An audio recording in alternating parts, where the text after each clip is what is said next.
جی ناظرین، بریک کے بعد ایک بار پھر آپ کو خوش آمدید کہتے ہیں۔ افغانستان میں طالبان اور باقی جو افغان گروپ ہیں ان کے درمیان مذاکرات کا ایک اہم جو دور ہے دوبارہ شروع ہونے والا ہے۔ پہلے دور میں تفصیلات طے کی گئی تھی اور اب سے تھوڑی دیر پہلے ہم نے بات کی اور مقبول جان صاحب نے جو طالبان کے جو ترجمان ہیں ڈاکٹر نعیم وردک، ان سے جو ہونے والی گفتگو کا پہلے خلاصہ سن لیں، ان کے سوال و جواب، اس کے بعد گفتگو آگے بڑھاتے ہیں۔ سنائیں۔ رحمۃ اللہ وبرکاتہ۔ پہلا سوال تو یہ ہے کہ ابھی جو جنوری کے شروع میں مذاکرات ہونے والے ہیں اس کے لیے کہ کیا کوئی ایجنڈا جو ہے وہ اس کو طے کر لیا گیا، اور ایجنڈا اگر ہے تو کیا ہے؟ بسم الله الرحمن الرحیم. لومړی تاسو اوریدونکو ته سلامونه او احترامات وړاندې کوم. د سوالونو په اړه باندې لومړی دا چې مهمه موضوع دا وه چې د دوحې تړون د بین الافغاني مذاکراتو لپاره اصل او اساس په توګه ومنل شي. په همدې موضوع ډېر بحثونه وشول، خو په پای کې دا اصل ومنل شو چې باید همداسې شوي وای. په نورو موضوعاتو ډېر جدي اختلاف نه و. همدا وجه وه کله چې د دوحې تړون د اصل په توګه منلو موضوع حل شوه، نور موضوعات خپل ورسره حل شول. او دوهمې پوښتنې په اړه باندې کله چې په طرز العمل توافق وشو، سمدستي په اجنډا کار پیل شو. څو ناستې وشوې، د دواړو طرفونو د خپل اجنډاو ابتدایي موضوعات سره تبادله کړل، وضاحتونه یې هم سره وکړل. د دې لپاره چې د اجنډا په موضوعاتو ښه غور او فکر او مشورې شوي وي، دواړو ټیمونو مناسبه وګڼله چې د دې لپاره یو څه فرصت رامنځته شي. هماغه و چې وقفه وشوله. بل په عام ډول د افغانستان اسلامي امارت د مذاکراتي ټیم د اجنډا موضوعات د هیواد د خپلواکۍ او راتلونکي نظام په اړه دي چې تفصیل به د مذاکراتو په جریان کې د میز پر سر وړاندې کیږي انشاءالله. پاکستان کا جو دورہ تھا عبدالقریب برادر صاحب کا، اس کی وجوہات کیا تھیں اور اس کے کیا نتائج نکلے؟ پاکستان ته د محترم الله صاحب سفر د پاکستان ګاونډي هیواد په رسمي بلنه ترسره شولو، او دا معمول دی چې کله د یو هیواد مشران او مسؤلین بل هیواد ته ځي او هلته د هغه هیواد اتباع موجود وي، نو مشران ورځي پوښتنه کوي، حال یې اخلي، ورسره ګوري او خپل نظر ورسره شریکوي. دا په ټوله نړۍ کې معمول دی. کابل میں جو انہوں نے کہا تھا کہ مذاکرات کریں اور آپ نے ان کا انکار کیا تھا، اس کی بنیادی وجوہات کیا تھے؟ اگرچہ کہ اس کی آ گئی ہیں لیکن آپ ذرا اس کو تفصیل سے بیان کر دیں کہ کابل میں مذاکرات جو ہیں وہ کیوں نہیں ہوئے؟ په هیواد کې په داخل کې د مذاکراتو د کولو موضوع اصلا رښتینې نه وه او نه ده. همدا لامل و چې دغه غږونه پورته کاوه بیرته تر خپل غږونه او خپل نظر نه صرف نظر شول. اصلا دغه ډول موارد او بې ځایه کیسې د ځانګړو شخصي ګټو لپاره کیږي. یادونه ده چې د دواړو ټیمونو مخکې له دې چې وقفه وشي دا خبره سره وکړه چې له وقفې وروسته به بیرته دوحې ته راځي. که د ځای تغییر څه خبره وه، په هغې به دلته په دوحه کې خبرې ترسره کیږي، ځکه چې د مذاکراتو ځای ټاکل او تغیرول د مذاکراتي ټیمونو صلاحیت او کار دی. جی اور یہ صاحب پوری گفتگو دیکھیں، ہاں جی، آپ نے خیر اس میں لوگوں نے بھی اس کو پڑھ لیا ہوگا جو کچھ بھی. ظاہر طور پہ ایک تو یہ ہے کہ اپنا وردک صاحب نے بڑی تفصیل سے تو نہیں لیکن بڑے سٹائل سے اس کو گھما دیا چیزوں کو، کچھ چیزوں کو.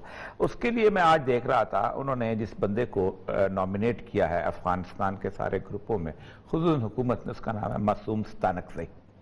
ایک تو ان کا ستانکزئی تھا، ایک ان کا بھی، ایک ان کا ستانکزئی بھی آ گیا. یہ لوگر کا بندہ ہے اور اس کی جو وجہ شہرت ہے یہ این ڈی ایس کا سربراہ رہا ہے. اچھا. اور یہ اس کے بارے میں اس کو بلکہ نکالا اس لیے بات کیا تھا کہ اس کے بارے میں افغان حکومت کو یہ مل گئی تھی کہ بہت بندے مار رہا ہے، قتل کر رہا ہے. اور اس کے اوپر ایک الزام لگا تھا کہ اس نے باقاعدہ ایک جگہ پہ جا کے معصوم شہریوں کو قتل کیا تھا، اور کیمبرج کا پڑھا ہوا ہے. اچھا، یہ دونوں ستانکزئی اعلیٰ تعلیم یافتہ، وہ ستانکزئی جو تھا وہ کولمبیا کا تھا، یہ کیمبرج کا پڑھا ہوا ہے. اور اس بندے کو انہوں نے سلیکٹ کیا ہے. اور اس بندے نے ابھی کچھ دن پہلے ایک بیان دیا ہے ان کے مذاکرات کے، اور اس نے کہا ہے کہ طالبان نے اگر یہاں پر مسئلہ نہ چھیڑا، اس کا حملے نہ چھیڑے، ختم کیے، تو ہم افغانستان کی سرزمین کا دفاع کرنے پر مجبور ہوں گے. جس کے اوپر آج افغانستان کے اس مذاکرات کیونکہ آج شروع ہو رہے ہیں، 2 دن پہلے انہوں نے باقاعدہ کہا تھا کہ آپ کس چیز کا دفاع کریں گے، آپ کو کچھ ہے، جہاں زمین ہو تو تب آپ اس کا دفاع کریں گے، تب کچھ. اس وقت انڈیا اور 2 ملک میں نام لینا چاہتا، بڑی تکلیف ہوتی ہے بعض دفعہ نام لینے کے لیے، کہ وہ یہ چاہ رہے ہیں کہ یہ پورے کا پورے خطے میں افغانستان جو ہے وہ کسی طور پر بھی طالبان اور ان سارے گروپوں کے درمیان مذاکرات میں کامیابی کی طرف نہ بڑھے.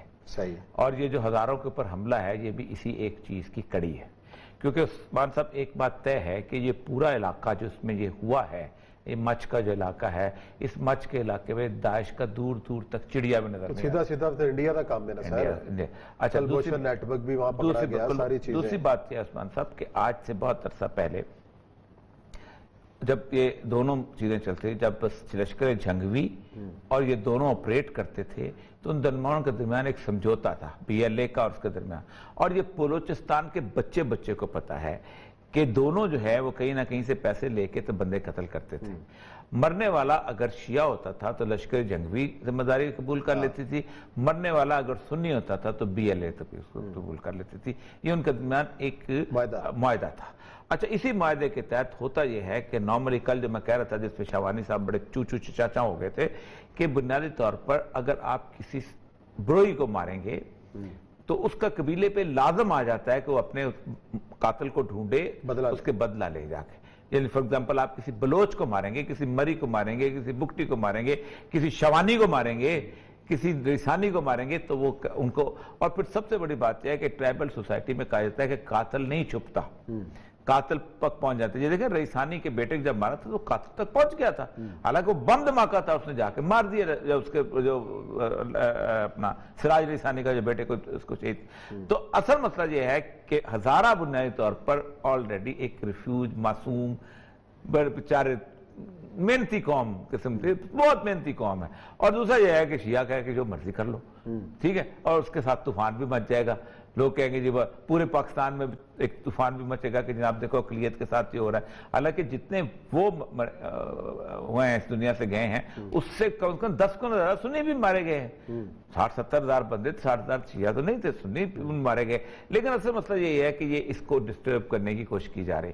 اور طالبان یہ چاہتے تھے، میری جو بات ہوئی جو کہ نہیں ہوئی، زیادہ تر انہوں نے نہیں کرنا چاہتے کہ ہم چاہتے ہیں جتنی جلدی یہ مذاکرات ہو سکے. آج جو بائیڈن کا بھی ہے، اس نے کہا کہ میں دیکھنا چاہتا ہوں کہ مذاکرات جو ہے کس حد تک کامیاب ہوتے ہیں، اور میں اس کو دیکھتا ہوں. اب کل بہت امپورٹنٹ دن ہے امریکن تاریخ کا.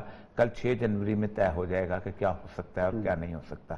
اور اس 6 جنوری کے بعد اگلی صورتحال کیا ہوگی، کیسے نکلتی ہے، یہ بڑی صورت. لیکن افغانستان میں عثمان صاحب میں بتاؤں آپ کو کہ ابھی تک جسے کہتے ہیں نا گرد جو ہے وہ ابھی سیٹل نہیں ہو پا رہی.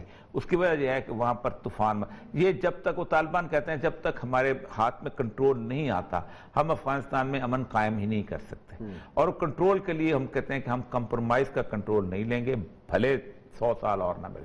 یہ نہیں ہو سکتا کہ ہمارا minister of interior Ashraf Ghani ہو اور ہمارا جناب منسٹری آف جو ہے اسمگلنگ کا انچارج جو ہے جیسے معصوم ستانکزئی ہو اور ہمارا 1-2 مولوی بیٹھے ہو.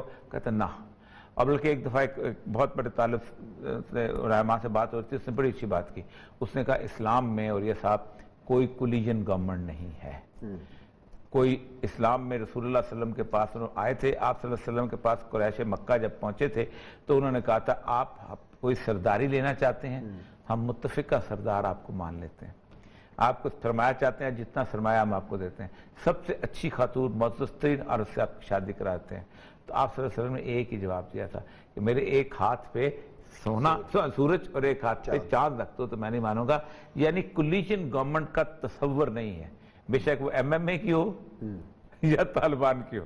میں بڑا واضح ہوں، خواہ سراج الحق اور مولانا فضل الرحمان بنائے، اسلام میں گورنمنٹ ہوتی ہے یا نہیں ہوتی. اگر مشترکات کے اوپر اگر ساری دینی جماعتیں یا گروپ اکٹھے ہوتے ہیں دین نہیں. مثلا اگر افغانستان کے اندر کل کو جو طالبان کی ہم خیال جماعتیں ہیں جو ان سے پہلے تعاون کرتی رہی ہیں، اگر وہ ان کا ساتھ دیتے ہیں، وہ تو اور بات دیکھیں نا، وہ بالکل اور چیز ہے. دین کے نفاذ کے لیے آپ اکٹھے ہو سکتے ہیں، لیکن جمہوریت یہ نہیں ہو سکتا کہ through out communist party, national عوامی پارٹی، اور آپ اکٹھے ہو کے کہیں گے آپ دین نافذ کریں گے آپ اس ملک کے اندر. یہ نہیں ہو سکتا.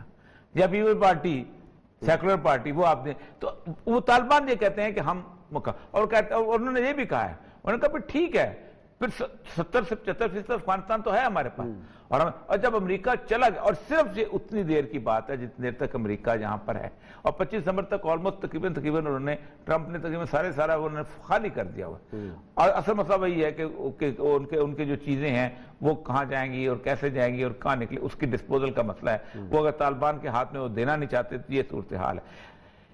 مجھے یہ لگتا یہ ہے کہ اس سے پہلے، اب یہ میری اسیسمنٹ ہے، یہ اسیسمنٹ غلط بھی ہو سکتی ہے، صحیح بھی ہو سکتی ہے، لیکن یہ اسیسمنٹ حالات کے حساب سے ہے کہ اس سے پہلے کہ افغانستان میں امن ہو، ریجن میں امریکہ، انڈیا یہ چاہیں گے کہ ایک اور جنگ چھڑ جائے، اس لیے کہ ریجن کو ڈسٹرب کرنا چاہتے ہوں۔ ریجن ڈسٹرب ہوگا تو چائنا کی تمام ایڈوانسز رک جائے گی، ریجن ڈسٹرب ہوگا تو نہ کوئی تاجکستان کے فیلڈز کا سوچے گا، نہ کسی اور چیز ہے، اور ریجن کی ڈسٹربنس دو طریقے سے ہو سکتی ہے، آسان میں بتاؤں آپ کو۔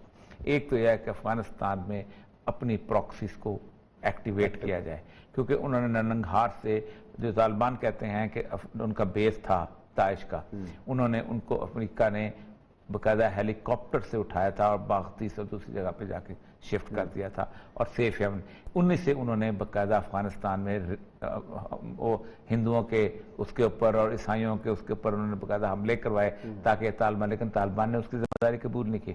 ایک تو یہ صورتحال بہت امپورٹنٹ چلی آ رہی۔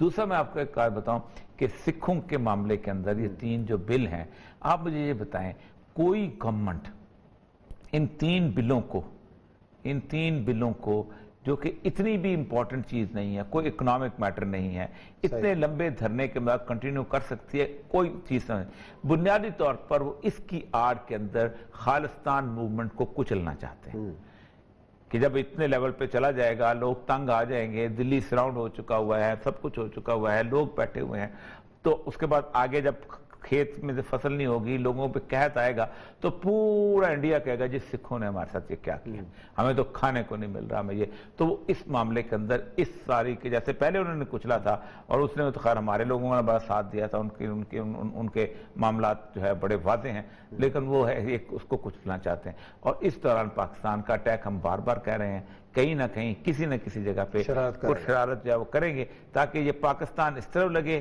ہم اس طرف نہ جائیں، اور وہ مولانا عبدالغریب برادر نے جب یہاں آئے تھے انہوں نے یہی کہا تھا کہ دیکھیں بات سنیں، ایک بات طے ہے کہ ہم نے آپ کی کاسٹ کے اوپر مار کھائی ہے، افغان قوم نے پاکستان کی کاسٹ پہ مار کھائی ہے، اس وقت افغان سچویشن کی وجہ سے پاکستان کا وقت آیا ہے کہ پاکستان جو ہے اس افغان سرزمین سے ہندوستان کے، بھارت کے نکلنے کی کاسٹ پے کرے گا، کیونکہ بھارت جو ہے وہ زخمی سانپ کی طرح وہاں سے نکلے گا، بالکل صحیح، اور وہ زخمی سانپ کی طرح نکلے گا تو اس کے لیے کوئی اور راستہ نہیں۔ اب خود دیکھیں نا، جو اس حد تک انشور کرتا تھا کہ پاکستان کے ہر خطے کے اندر جہاں چاہے دھماکہ کر سکتا تھا تھرو افغانستان، جہاں چاہے انٹرفیئر کر سکتا تھا تھرو افغانستان، جس جگہ جا کے لوگوں کو ہمارے کرنل لیول کے لوگوں کو، ہمارے جنرل لیول لوگوں کو آ کے بم دھماکے سے کر سکتا through Afghanistan and through the پیٹرنیج of America, یہ امریکہ کی دوستی، وہ اس کو جب اس کو خالی ملے گا وہاں سے، جب بوریا بستر آلموسٹ لپیٹنا پڑے گا، اب تو لپیٹا جا چکا ہے، اور اس کے بعد اب تو اس کے صرف پراکسیز رہ گئی ہیں جو اشرف غنی کی صورت میں ہیں، جو این ڈی ایس کی ریمننس کی صورت میں، جب یہ لوگ باقی رہ جائیں گے تو پھر اس کے بعد وہ نکلے گا کسی نہ کسی۔ چلیں جی دیکھتے ہیں کس طریقے سے نکلتے ہیں، اور یہ جو مذاکرات ہیں کتنے فروٹفل ثابت ہوتے ہیں۔ یا لیتے ہیں بریک، اور بریک کے بعد آئیں گے اور ایک اور ڈیولپمنٹ جو آج ہوئی ہے کہ بالآخر 3 ساڑھے 3 سال کے بعد قطر اور سعودی عرب کے جو تعلقات ہیں وہ بحالی کی جانب گامزن۔